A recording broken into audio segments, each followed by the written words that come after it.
Eu quero compartilhar com você uma palavra nessa noite. Uma palavra que Deus colocou no meu coração, que eu estava ansioso para poder compartilhar com você. E tem muito a ver com o tema que a gente vai tratar essa semana nos PGMs. Enquanto você vai abrir o texto, eu vou falar sobre isso. Vai abrindo aí, por gentileza, no texto de Isaías, capítulo 6, a partir do verso 1. Isaías, capítulo 6, a partir do verso 1. Eu vou estar utilizando a versão NVT, que é a nossa nova versão transformadora, mas você fica à vontade para me acompanhar na versão que você tiver aí em mãos. Enquanto você está abrindo o texto bíblico, nós vamos conversar hoje sobre um tema muito importante, que é sobre a adoração.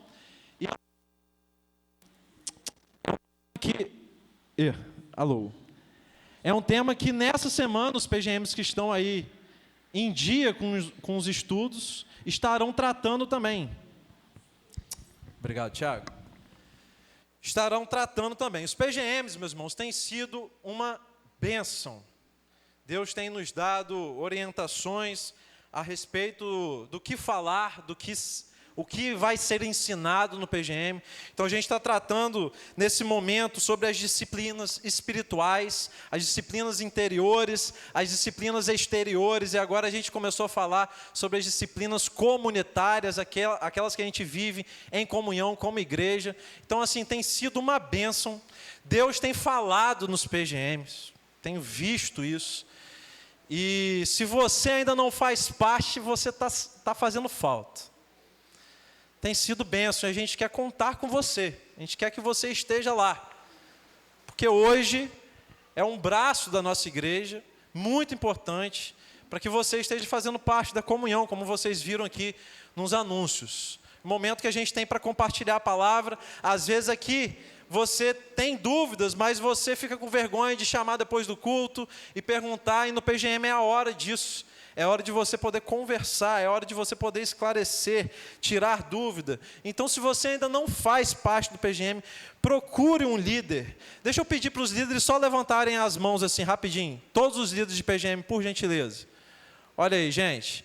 Nós temos aqui líderes de PGMs que vocês podem estar procurando após o culto para você estar integrando algum deles, né? A gente tem hoje PGM dos jovens, PGM dos homens, PGM das mulheres, PGM dos casais. Também temos o PGM Kids, o PGM dos adolescentes. Então, assim, a gente tem para todas as faixas etárias. É só você procurar um líder para você poder estar participando durante a semana. Amém? Agora sim, vamos ler a palavra de Deus em Isaías capítulo 6, a partir do verso 1. Eu irei até o versículo 8. Diz assim a palavra de Deus: No ano em que o rei Uzias morreu, eu vi o Senhor. Ele estava sentado em um trono alto, e a borda de seu manto enchia o templo. Acima dele havia serafins, cada um com 6 asas, com 2 asas cobriam o rosto, com 2 cobriam os pés, e com 2 voavam. Diziam em alta voz uns aos outros: Santo, Santo, Santo é o Senhor dos exércitos, toda a terra está cheia de sua glória. Suas vozes sacudiam o templo até os alicerces, e todo o edifício estava cheio de fumaça. Então eu disse: estou perdido, é o meu fim, pois sou um homem de lábios impuros, e vivo no meio de pessoas de lábios impuros. Meus olhos, porém, viram o Rei, o Senhor dos exércitos. Então um dos serafins voou em minha direção, trazendo uma brasa ardente, que ele havia tirado do altar com uma tenaz.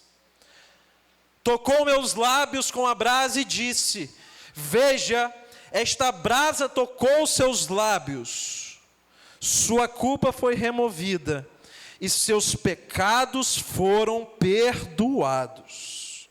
Então ouvi o Senhor perguntar: Quem enviarei como mensageiro a este povo? Quem irá por nós? E eu respondi: aqui estou, envia-me. Senhor, esta é a tua palavra, e nessa noite nós te pedimos para que o Senhor fale conosco através dela. Aqui eu quero ser apenas um instrumento do Senhor, para alcançar os corações que aqui estão. Senhor, o Senhor sabe como cada um aqui chegou nessa noite. Alguns felizes, satisfeitos, outros com o coração carregado, precisando do teu alívio, do teu amparo. Senhor, sonda esses corações nessa noite. Fale com essas pessoas e me use para a tua glória, para proclamar o teu evangelho. Essa é a nossa oração em nome de Jesus. Amém? Amém. Meus irmãos, eu quero falar com vocês brevemente nessa noite sobre adoração. Mais especificamente sobre as marcas que uma vida de adoração traz para nós. E ao estudar o texto, ao estudar sobre adoração, eu me deparei já com uma frase de um autor chamado Rudolf Otto, que escreveu um livro intitulado de O Sagrado. E nesse livro ele afirma que todo encontro com Deus provoca no ser humano duas reações simultâneas. Você sabe quais são? Todo ser humano que se encontra com Deus verdadeiramente, tem um encontro real com Deus, ele possui em si duas reações simultâneas, que é o fascínio por aquilo que ele contempla, e um terror por aquilo que ele também contempla. De fato, essa visão de Isaías traz isso para nós. Fascínio e terror. Esse autor, na verdade, ele fala que, na verdade, ele utiliza um termo que está em latim. Eu não vou me arriscar a falar em latim com você nessa noite, mas ele tem uma frase que quer dizer mais ou menos que todo esse encontro, esse mistério, é na verdade uma realidade que é tão grandiosa, que se torna irresistível e ao mesmo tempo é tão santa que gera um temor em nós. Simultaneamente, nós ficamos fascinados e nos encontramos tão pequenos, perto do que é a grandiosidade do nosso Deus. Isso me faz lembrar um pouco de alguns reinos, por exemplo, o reino animal, onde as mariposas, elas são atraídas pelas luzes. E você bem sabe que se não tiver luz aqui, a mariposa ela não vai entrar no ambiente. Ela vai procurar outros ambientes para ela. Mas quando ela enxerga uma luz, parece irresistível para ela. Ela vai de encontro com a luz como se não houvesse amanhã. E algumas morrem por causa do calor. Elas se aproximam, por ser tão irresistível, elas não se dão conta de que aquela própria luz que elas estão sendo atraídas irá matá-las. É assim, fascinante e ao mesmo tempo digno de nosso terror às vezes. A mesma luz que atrai as mariposas também as consome. E refletindo sobre isso, eu posso chegar a algumas conclusões de que o encontro com Deus é, na verdade, irresistivelmente atraente e, ao mesmo tempo, revela tanto a nossa pequenez. Nós somos tão pequenos perto de um Deus que está acima de todas as coisas. Ele está no seu alto, sublime trono, mas ao mesmo tempo Ele está ao nosso lado. Esse é o nosso Deus, nos traz fascínio e ao mesmo tempo terror. O que eu quero te dizer nessa noite é o seguinte: quando a gente lê o livro de Isaías, no capítulo 6, como você acabou de ler aqui comigo, Isaías está nos teletransportando até a visão dele. Nós nos sentimos como se estivéssemos ali. Eu não sei se você tem esse trabalho mental de você, ao mesmo tempo que você lê, você está se imaginando naquele lugar junto com Isaías. Você está enxergando, imaginando como aquilo realmente aconteceu. Então Isaías está nos levando para dentro de um templo no ano da morte do rei Uzias. E agora eu quero que você se teletransporte para lá também. Você está lá. E você vê um trono. E nesse trono está sentado o Deus dos exércitos. Só que é engraçado porque esse paralelo que o texto traz, às vezes a gente não entende. Porque quando Isaías fala no ano da morte do rei Uzias, o rei Uzias era o rei da sua nação. Então, no momento em que ele está olhando para o Senhor e está te levando para lá, você também está enxergando um trono vazio. Um trono vazio, ausente de um governante. A sua nação está ameaçada por inimigos, e ela não tem um representante lá. Mas dentro desse caos você consegue contemplar algo maior, e esse algo maior é o Senhor, assentado num trono alto e sublime. E ao mesmo tempo que ele vê esse trono, ele vê serafins proclamando por todo lado: Santo, Santo, Santo é o Senhor dos exércitos, e toda a terra está cheia da sua glória. Isaías está tendo essa visão. E diante dessa visão, ele não encontra nessa visão aplausos, ou cânticos, ou louvores de celebração, não. Isaías, ao ver o que ele está realmente contemplando naquele momento, ele grita de desespero. E ele diz: ai de mim, estou perdido, porque os meus olhos estão vendo o Senhor. E é nesse choque entre fascínio pela glória de Deus e o terror diante da santidade divina que Isaías experimenta o que é a verdadeira adoração. Meus irmãos, se nós pudéssemos recortar um trecho onde a adoração se personifica na Bíblia, seria esse texto de Isaías. E é bastante diferente daquilo que nós conceituamos às vezes como adoração na nossa vida. Porque nós confundimos as expressões de adoração com a própria adoração. O louvor é uma expressão da sua adoração, mas ela não se limita somente em adoração. Ela é uma das expressões.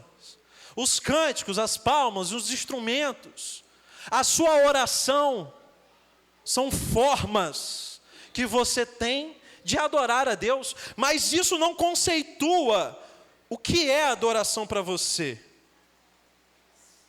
A verdadeira adoração, meus irmãos, nos leva a enxergar a majestade de Deus. Ela nos aproxima de um Deus que escolheu se revelar a nós. A santidade de Deus vem ao nosso encontro, as nossas impurezas. Então a adoração, na verdade, meus irmãos, a verdadeira adoração é experimentar esse contato direto com Deus que vem até você. Eu não sei se você está compreendendo, mas não foi você que veio até o Senhor, foi o Senhor quem veio até você, foi Ele que se apresentou a você, foi Ele quem apresentou o plano dEle para te salvar. Ele veio ao seu encontro. E o que Ele quer de você é uma verdadeira adoração, ou seja, uma aproximação dEle, frente a tudo que Ele já fez por você. Frente à aproximação que Ele já fez, você também tem que se aproximar e dar um passo. Isso é a verdadeira adoração. E a partir desse momento, nós encontramos alguns estágios de adoração que eu quero compartilhar com você nessa noite. E eu quero que você não se distraia, porque o Evangelho, na verdade, o Evangelho prega isso. Essas 4 estações, que são contemplação, confissão de pecados, purificação e envio. Esses são os estágios. São frutos, são marcas, são resultados de uma verdadeira adoração. Então, meus irmãos, eu pergunto a vocês, o que realmente acontece quando nós nos aproximamos de um Deus santo, justo e verdadeiro, como é o nosso Deus, em verdadeira adoração? Em primeiro lugar, se você tiver aí caneta e papel, anote, por gentileza. Enquanto você pega aí, ou o seu celular, vou beber um gole d'água, meus irmãos.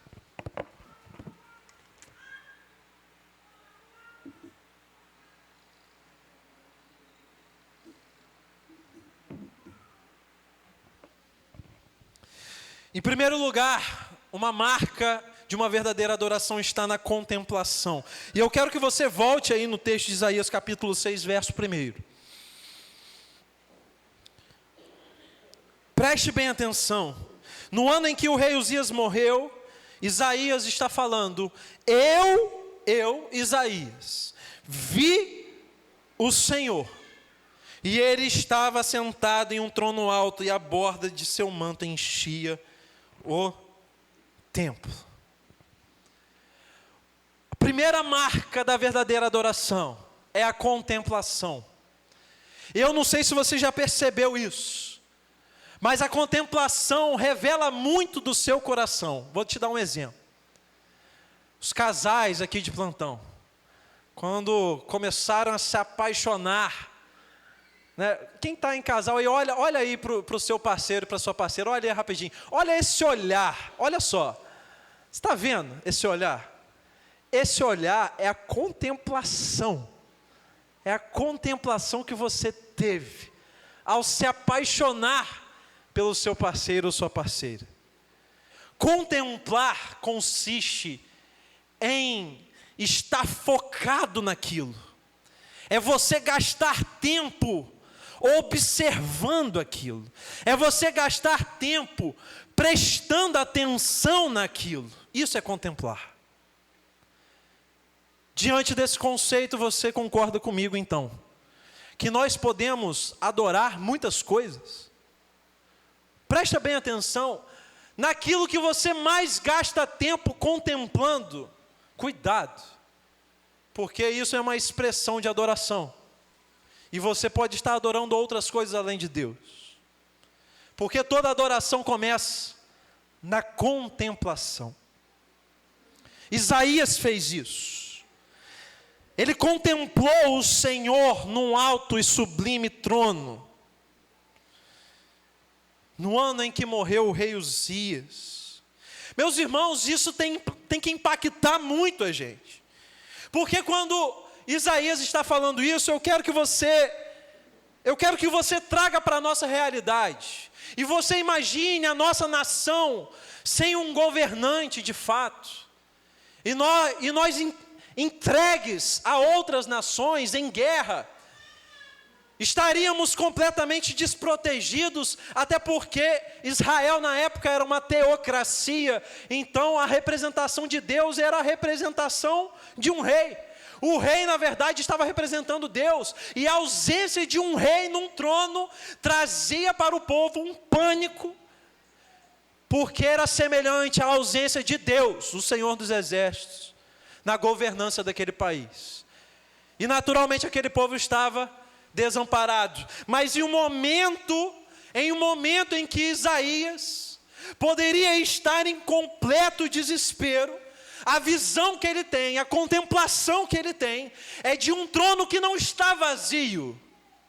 Porque apesar do trono de Israel estar vazio, pela ausência de um rei, o Senhor dos exércitos, o nosso Deus, estava sentado no trono e não tinha perdido o controle de absolutamente nada. No meio desse caos, Isaías consegue enxergar que havia um governante e que ele não estava desamparado. A verdadeira adoração, ela vai começar, meus irmãos, quando os nossos olhos se desviam do nosso ambiente e passam a contemplar a glória do Senhor. A manifestação real da majestade do nosso Deus. Essa visão de Isaías, ela não é só simbólica. A gente pode chamar de um tipo, de um termo que a gente estuda lá na teologia, que é a teofania, ou seja, é a majestade de Deus no contexto humano, mesmo que seja um contexto caótico. Outros termos vão tomar forma aqui. E eu tenho que estudar para o concílio. E eu tenho que refrescar esses conceitos na minha memória. E eu trago para você também. Para você poder estudar junto comigo. Um dos conceitos, dois conceitos na verdade na teologia, a respeito da presença de Deus, essa teofania como eu estou falando, são a transcendência e a imanência. Quando nós falamos sobre transcendência, é dizer que o nosso Deus, ele transcende o universo, ou seja, ele é infinito, ele está além do tempo, ele está além do espaço, nada pode comportar o nosso Deus. Ele é infinito, ele é um ser completamente incompreensível. Isso é a transcendência, mas quando a gente fala sobre imanência, nós estamos falando de um Deus que é soberano, completamente incompreensível, que decidiu se aproximar de você, que decidiu estar perto de você. Então quando a gente está falando sobre imanência, a gente está falando de um Deus que mesmo que seja infinito, é um Deus presente. É um Deus que não deu uma corda no mundo e soltou como se ele fosse um grande relógio. O nosso Deus, ele está assentado no seu trono a todo momento. Ele está presente a todo momento. E por mais que você ache que no caos, esse mesmo Deus está distante, saiba que ele nunca perdeu o controle. Jesus, quando está ensinando os seus discípulos, e a multidão que o cercava, ele vira e fala: os olhos, na verdade, são a janela do corpo. Se os teus olhos forem bons, todo o seu corpo será bom, mas se os seus olhos forem maus, todo o seu corpo será mau. Porque a adoração parte da contemplação. É daquilo que você contempla com os seus olhos. E em vários momentos, Jesus está tentando fazer com que os seus discípulos aprendam que apesar de servirmos a um Deus que é transcendente, Ele também é imanente. Ele está presente a todo momento. E se você algum dia duvidar, lembre-se dessa palavra. O Senhor não perde o controle de nada. O Senhor é um Deus presente, é um Deus que está com você, apesar do caos que você vive. Se eu posso usar outras palavras para conceituar o que é contemplação, eu diria que a contemplação, ela vai redirecionar o nosso coração para o coração de Deus. Se o nosso coração estava inclinado para o ambiente em que nós estamos, que muitas vezes nos deixa fraco, nos deixa desanimados, nos deixa enfraquecidos, nos deixa revoltados, a contemplação me faz desviar desse ambiente e olhar fixamente para o Senhor. E a partir disso, nós passamos a enxergar, dentro de um contexto humano e caótico, as providências de um Deus Todo-Poderoso. Um Deus que tem a providência para você, para mim, mesmo que não pareça ter solução. Meus irmãos, eu poderia ler aqui vários textos. O texto onde relata Jesus dentro de uma embarcação com seus discípulos, e vem uma tempestade, e Jesus acalma aquela tempestade e fala: vocês têm pouca fé. Vocês são homens de pouca fé. Vocês não estão confiando. Outras situações como a morte de alguém. Lázaro, quando morre, e parece não haver mais solução. E as mulheres vão ao encontro de Jesus e falam: Senhor, se o Senhor estivesse aqui, ele não teria morrido. Elas esqueceram que o Deus, que é dono de todas as coisas, é um Deus presente. E que Ele poderia resolver até mesmo um problema que parece ser impossível. Por isso que aquela frase que diz: só não há jeito para a morte, não é bíblica. Porque Deus faz até a morte ter solução.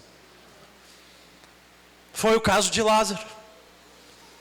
Jesus fala: olha, você tem que crer. Você tem que crer. Você crê que você viverá para sempre. E não só esses contextos. Jesus fala: eu sou a ressurreição, eu sou a vida. Quando Jesus está com Jairo e fala: não tenha medo, Jairo, eu vou curar a sua filha. Jesus, em vários momentos, quando se depara com uma condição caótica do ser humano, Jesus tem aquelas palavras favoritas: não tenha medo, não tenha medo. Você crê, contemple, olhe para o alto, olhe para cima. Nesses momentos não tenha medo, porque um Deus que está presente é o mesmo Deus que cria e acalma a tempestade. Porque Ele é o Criador, mas Ele também é o Salvador. Cabe a nós contemplarmos isso, contemplar a provisão de Deus, que mesmo em um momento sem paz, está diante dos nossos olhos. Jesus está nos convidando: contemplem, contemplem a majestade do nosso Deus. Porque quando você contemplar, você vai entender que os tronos humanos, vazios ou ocupados, nunca irão ter o controle de todas as coisas, porque quem tem o controle de todas as coisas está sentado num trono que nunca vai ficar vazio. Esse é o nosso Deus. Imagina um ferreiro numa oficina, e aí no escuro, ele está ali com uma barra de ferro, e parece que aquela barra de ferro está aceitável, e ele vai trabalhando naquela barra, até o momento que ele lança essa barra no fogo, e a luz incendeia. E naquele momento em que a luz incendeia, é mostrada todas as rebarbas que estavam escondidas naquele metal. E aí, o ferreiro ele começa a trabalhar, observando através da luz. Aquela forja, ela na verdade não vai destruir a peça. Ela revela os problemas da peça, prepara a peça e termina. Deixa a peça polida, pronta para o serviço. Assim é a contemplação diante do trono de Deus. A glória de Deus não anula, mas revela. E ao revelar, ela nos prepara para aquilo que Deus quer moldar em cada um de nós. Mas você precisa contemplar. Você precisa olhar para o Senhor nos momentos de caos. Você precisa olhar para o Senhor apesar do ambiente onde você está localizado. Você precisa contemplar apesar das tempestades que estão diante do seu barco. Você precisa contemplar, Porque essa é a verdadeira adoração. É a primeira marca, mas tem a segunda. Depois da contemplação, isso aqui é muito interessante. Eu quero que você vá comigo para o versículo 5. Porque depois da contemplação algo acontece. E se aconteceu com o profeta Isaías, tem que acontecer também conosco. Porque imediatamente após a contemplação, Isaías no versículo 5 diz: estou perdido, é o meu fim, pois sou um homem de lábios impuros, vivo no meio de pessoas de lábios impuros, e os meus olhos viram o Rei, o Senhor dos exércitos. Meus irmãos, imediatamente após a contemplação tem que vir a confissão. A verdadeira adoração, ela começa na contemplação, mas imediatamente depois vem a confissão. E se não vier a confissão, entenda, você não está contemplando certo, você não está contemplando da forma correta, porque aquele que contempla o Senhor dos exércitos reconhece as suas próprias fraquezas. Foi assim com Isaías. A visão, ela não vai apenas nos fazer admirar aquilo que nós estamos enxergando, mas ela vai provocar em nós uma espécie de quebrantamento. Porque todos os casos bíblicos, e pode pesquisar, fique à vontade, pode estudar em casa, todos os casos bíblicos você vai ver, em que um ser humano se aproxima, está perto da glória de Deus, essa pessoa entra em desespero. Ao contemplar a glória de Deus, essa pessoa ela entra em completo desespero. Porque o exercício é, a partir do momento que eu olhei para cima e contemplei, eu olho para dentro de mim. Isso é inevitável. Assim como Daniel também, em sua visão, caiu de bruços, vendo o Filho do Homem, não suportou a glória de Deus. Assim como João, na ilha de Patmos, descrito em Apocalipse, não suportou a glória de Deus. Quando nós nos encontramos com Deus, algo acontece. Porque Deus, o nosso Deus, Ele é santo, santo e santo. Quando os serafins estão falando 3 vezes santo, entenda que é uma figura de linguagem. Todas as vezes que na Bíblia você avistar palavras repetidas, é porque aquele texto quer trazer para nós uma ênfase. E ele quer trazer para nós de que Deus, na verdade, é santíssimo. Não há impurezas, não há sombra de impurezas no nosso Deus. E esse mesmo Deus que é completamente santo, Ele não pode coabitar com o pecado, Ele não pode estar perto do pecado, e portanto isso nos torna pessoas indignas da glória de Deus. Não merecemos. Na presença da santidade de Deus, repare, o profeta Isaías, ele não passa a se comparar com outros homens, dizendo: Senhor, mas eu sou profeta. Não, você vê isso por aí, em vídeos na internet por aí, eu sou profeta. Não foi a reação de Isaías. Isaías não se intitula, porque a partir do momento que nós contemplamos a glória de Deus, meus irmãos, não existem cargos, não existem títulos, não existe sobrenome, existe só você e o Senhor. E o que cabe a você é dizer: ai de mim, estou perdido. A confissão é sempre a consequência natural de uma verdadeira adoração. Não existe adoração verdadeira se antes não passar pelo crivo da sua confissão a Deus. O que é que você tem que confessar a Deus nessa noite? Quem realmente contempla a santidade não consegue permanecer na ilusão da sua própria justiça, achando que a sua justiça é a melhor. Não. Quem realmente enxerga o Senhor dos Exércitos percebe que está espiritualmente falido. Por isso que em Efésios o apóstolo Paulo vai dizer: nós estávamos mortos em nossos delitos, e éramos por natureza filhos da ira,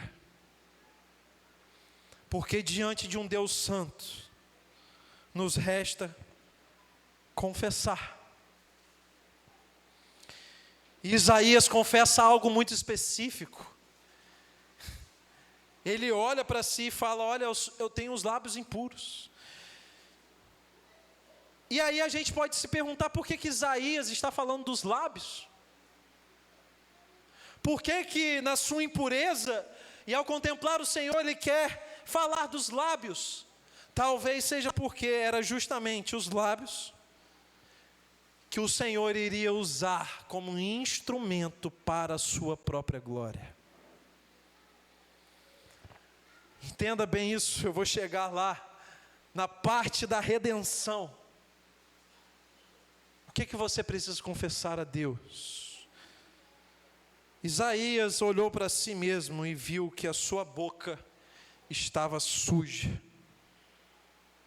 É como se ele dissesse assim: até o meu instrumento de trabalho, até o melhor que há em mim, está perdido, quanto mais o resto. Assim, meus irmãos, a verdadeira adoração não é sobre cantar afinadamente ou fazer rituais perfeitos, mas é reconhecer que nós somos impuros diante da santidade do nosso Deus. Em 1 João capítulo 1, verso 8, João escreve dizendo: se afirmamos que não temos pecado, enganamos a nós mesmos e não vivemos na verdade. Mas se confessamos nossos pecados, Ele é fiel e justo para perdoar os nossos pecados e nos purificar de toda injustiça. A má notícia é que você é cercado de impurezas. A boa notícia é que o Senhor é fiel e justo para perdoar e te limpar de todo o pecado. Esse é o nosso Deus. Imagina um copo rachado. Eu vou beber um copo de água e ele está rachado, e eu tento disfarçar que esse rachado está aqui. E você vai tentar prender com o dedo, vai colocar outro copo, mas na verdade a rachadura continua ali, porque o copo ou ele é reparado ou ele é jogado fora. Ainda mais um copo descartável. Quando você tem fraquezas e você tenta esconder essas fraquezas, não vai adiantar. Não vai. A rachadura vai permanecer ali. E você poderia ser muito bem utilizado, mas você optou por não confessar e tratar aquilo que está te consumindo. E você optou por manter exposto a sua impureza, o seu problema. E aí eu me lembro de uma palavra de um pastor, certa vez na internet, que ele falou sobre ajuntamentos holográficos. Na verdade se tornou até uma música isso. E ele dizia que ajuntamentos holográficos seriam uma espécie de santos apenas na coletividade. Cuidado com isso, meu irmão e minha irmã.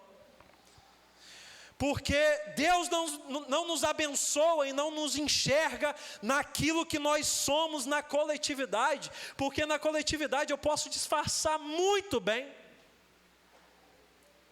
Você olha para mim e vê o pregador Dylan, e alguns veem já como pastor Dylan, mas certamente de onde você está, você não está conseguindo enxergar as minhas impurezas. Porque aqui nós mostramos aquilo que nós queremos.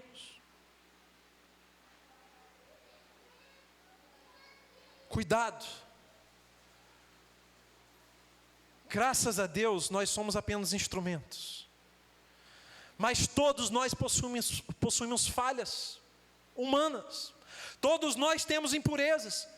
Então você não é exclusivo por ter uma impureza ou uma fraqueza.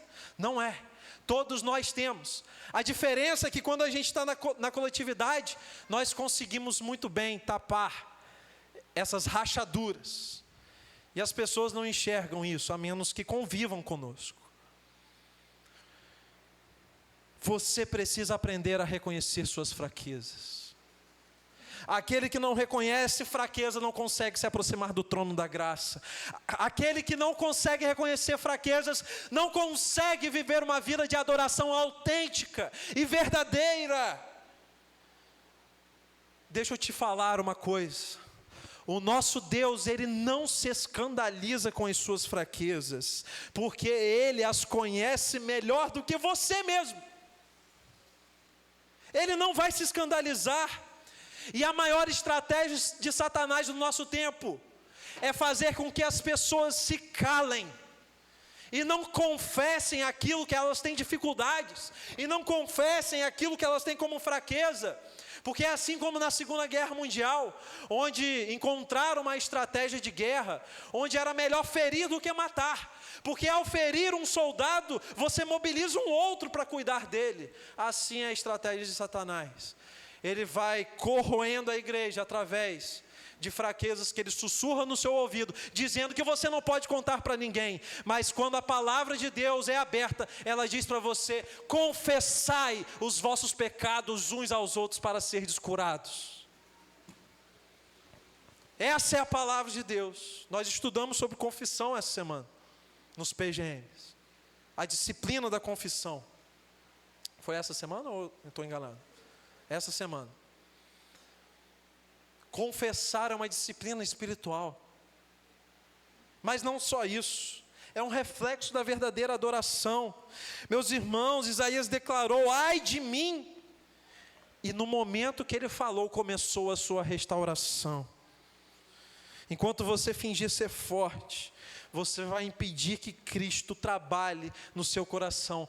Mas se você tiver um coração quebrantado e reconhecer as suas fraquezas, o Senhor está ao seu lado para te restaurar. A palavra de Deus do Salmo 34, versículo 18 diz: o Senhor está perto dos que têm o coração quebrantado e resgata os de espírito oprimido.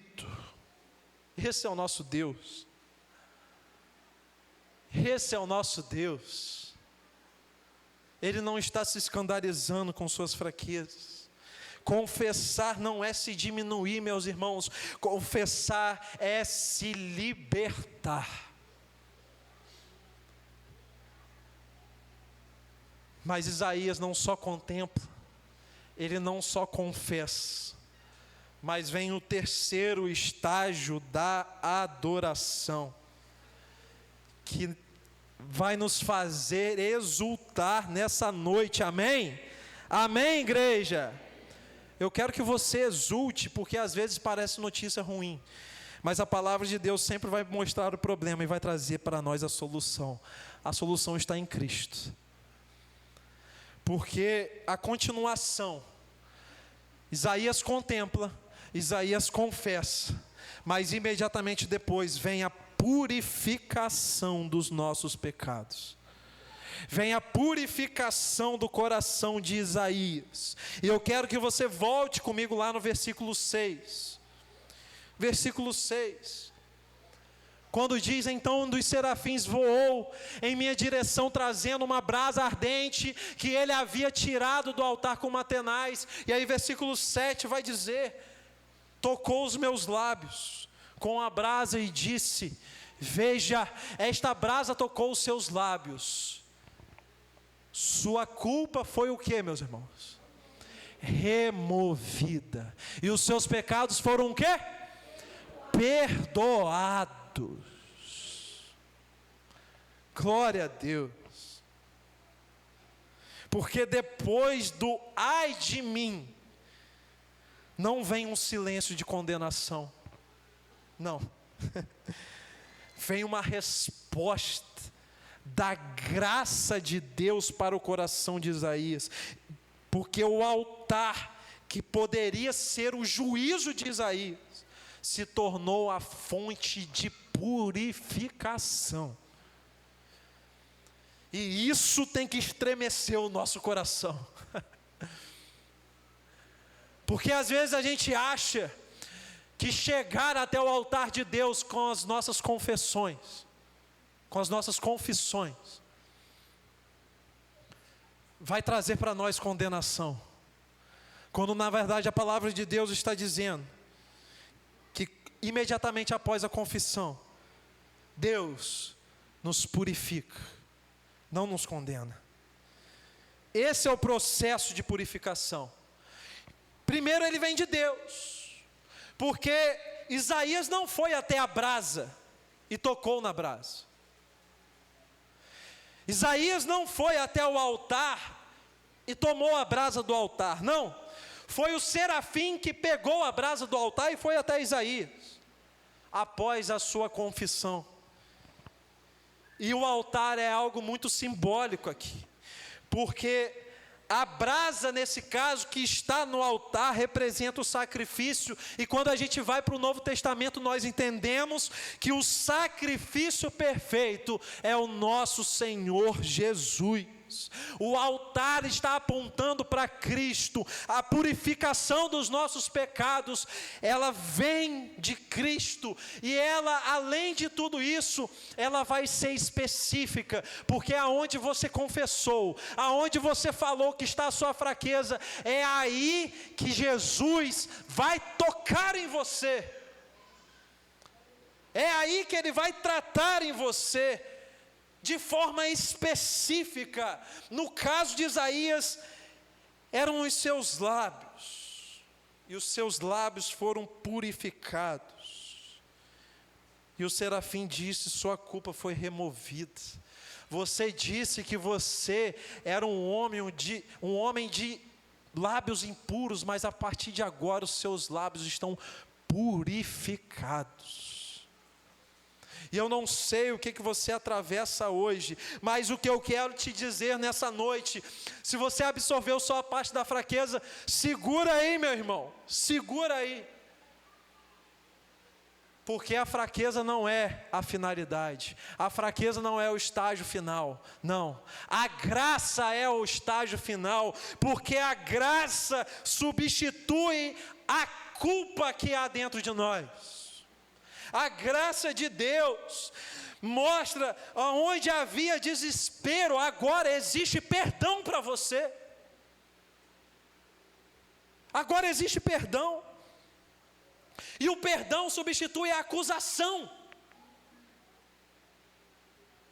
De tal forma que o apóstolo Paulo vai dizer: quem intentará acusação contra os escolhidos de Deus? Porque quem o justifica é o próprio Deus. Se é Deus quem te justifica, meu irmão, não há ninguém que vai te condenar, nem mesmo o diabo. Não há chances, porque se Jesus te purificou, você está limpo, definitivamente. Essa é a graça de Deus, é uma restauração que substitui em nós a inutilidade, meus irmãos.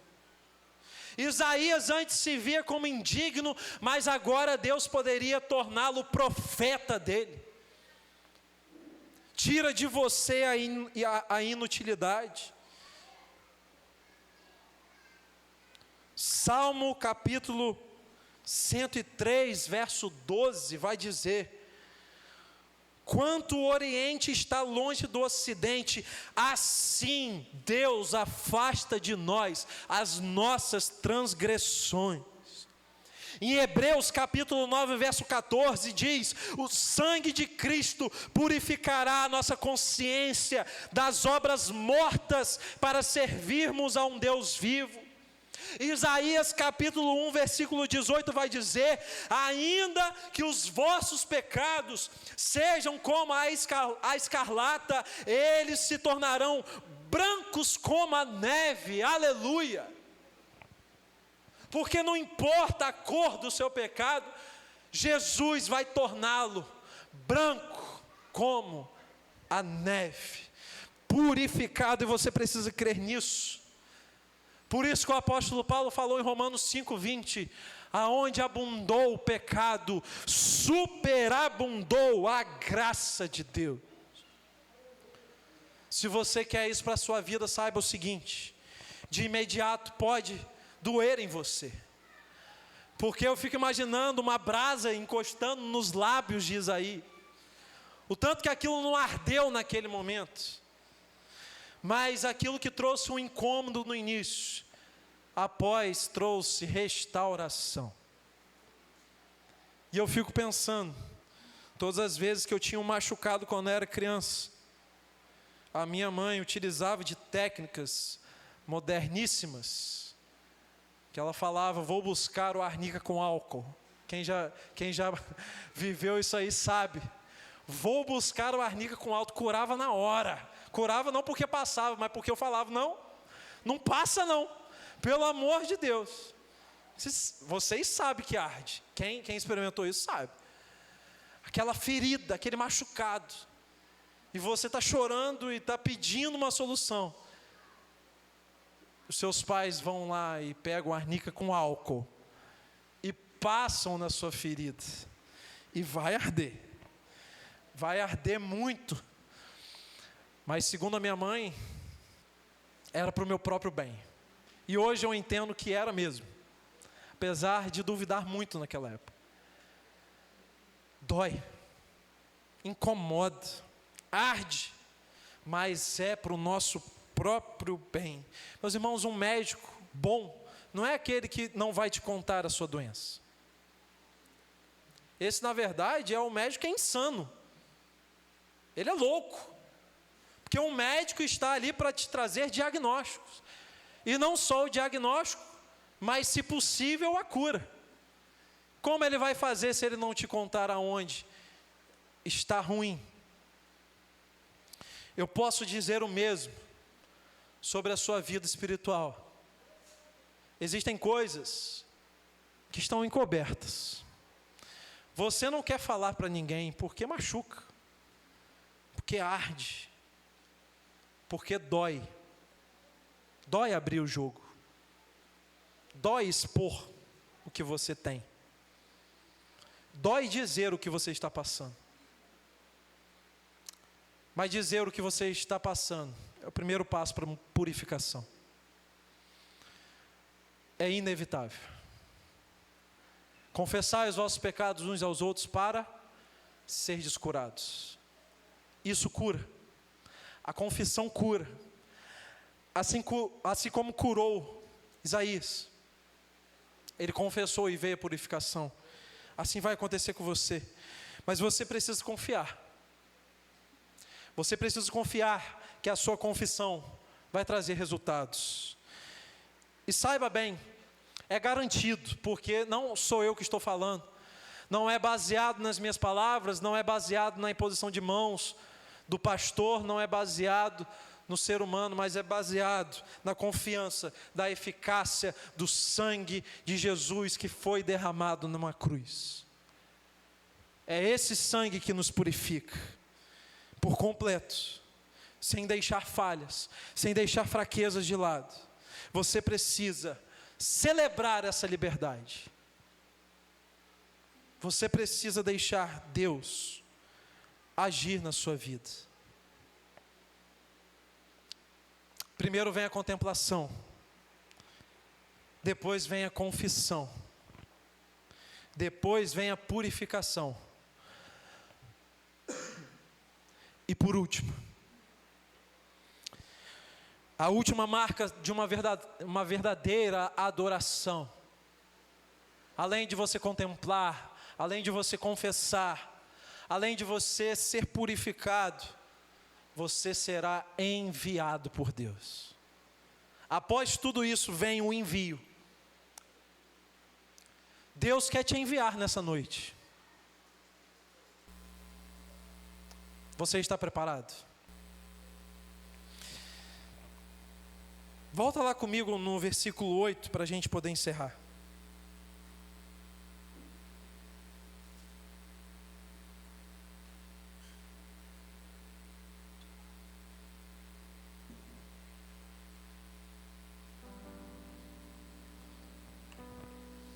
Então ouvi a voz do Senhor conclamando: quem enviarei? Quem irá por nós? E o profeta restaurado, purificado, esse mesmo profeta que tinha falado ai de mim, ele diz: Senhor, envia-me. Porque esse é o quarto estágio da adoração. Deus não te deixa sentado num banco, sem serviço. A verdadeira adoração não vai terminar no ai de mim. E nem vai terminar também no seu pecado está perdoado. Ela na verdade vai culminar numa expressão que parte de você. Eis-me aqui, Senhor. Eis-me aqui, Senhor. É uma entrega total. E repare, porque Deus, na verdade, Ele não pergunta a Isaías. Você percebe isso? Deus não está perguntando a Isaías. Deus está perguntando dentro do seu ambiente, onde estão os serafins, como um convite. Há algum coração que vai responder de forma voluntária. Ele joga no ar: quem irá por nós? Quem será? E Isaías prontamente, ele recebe a missão. Meus irmãos, a missão ela nasce da graça que nós recebemos. Ela não é uma obrigação pesada. O seu serviço para Deus não tem que ser feito de forma obrigada. Porque você só serve quando você entende a graça que te alcançou. Você faz isso por gratidão, não só por obrigação. Porque Deus não está te obrigando. Deus está perguntando. E os voluntários se manifestam. E aí Jesus, no seu ápice, no seu momento após a ressurreição aqui na terra, ele se reúne com os discípulos antes de subir aos céus. Ele fala: todo poder me foi dado nos céus e na terra. Eu tenho controle agora sobre todas as coisas. Tudo está debaixo do meu senhorio. Tudo que está no céu, na terra, debaixo da terra. Nada escapa do controle das minhas mãos. Agora eu posso pedir a vocês o que eu quiser. E Jesus poderia ter solicitado qualquer coisa, mas ele deixa apenas uma ordem: portanto, ide. Portanto, está fazendo um link com a frase anterior. E qual era a frase anterior? Todo poder me foi dado nos céus e na terra. Porque a partir do momento que Jesus manifesta para você a glória dele, e você contempla, e você confessa, e você é purificado, ele te dá uma ordem, e a ordem é ir. Só nos resta dizer: envia-me. Para onde? Para onde o Senhor quiser. Às vezes a sua missão está do lado da sua casa. Às vezes a sua missão está em outra cidade. Deus é quem vai te levar. Mas antes, você precisa dizer: eis-me aqui. Mas antes, você precisa viver verdadeiramente em adoração. Percebe que Isaías, ele não está perguntando condições. Isaías, na verdade, ele prega em um tempo muito difícil, onde parece que o povo não quer a palavra de Deus. Mas mesmo assim ele foi vocacionado. Ele não pede detalhes, ele não negocia, ele não está barganhando com Deus. Ele só disse: eis-me aqui. Eu sou um voluntário. Envia-me, Senhor. Por isso que o apóstolo Paulo vai dizer lá em Romanos capítulo 12, verso 1: Ofereçam o corpo de vocês em sacrifício vivo, santo e agradável a Deus, porque esse é o culto racional. Meus irmãos, o culto racional é aquele que tem a verdadeira adoração, e a verdadeira adoração vai culminar, vai se encerrar no envio, no sacrifício, na sua vida apresentada a Deus. Isso é o seu culto a Deus.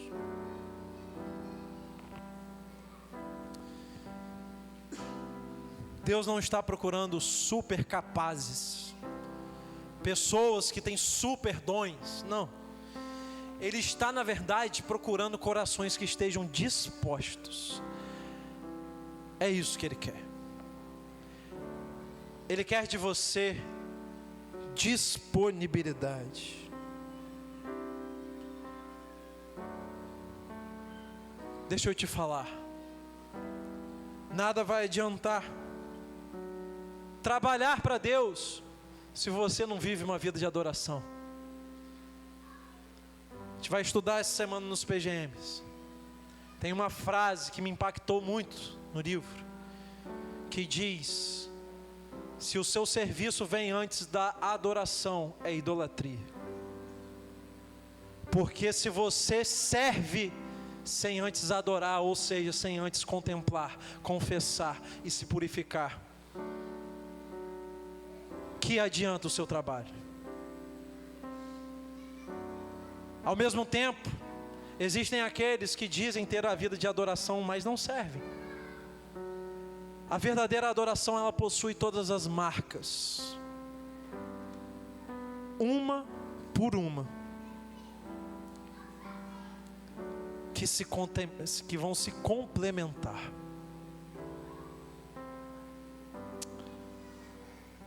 Eu quero que você abaixe a sua fronte nesse momento.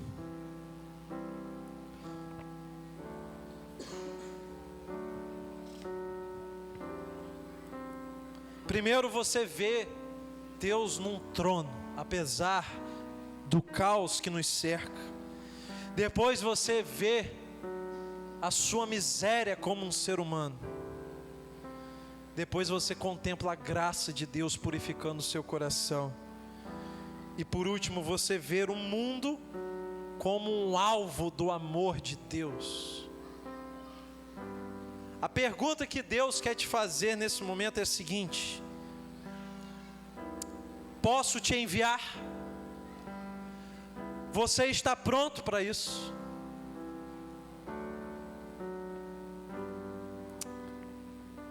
Faça essa oração comigo. Senhor, toma o meu coração em tuas mãos. Faça de mim, Senhor, um verdadeiro adorador.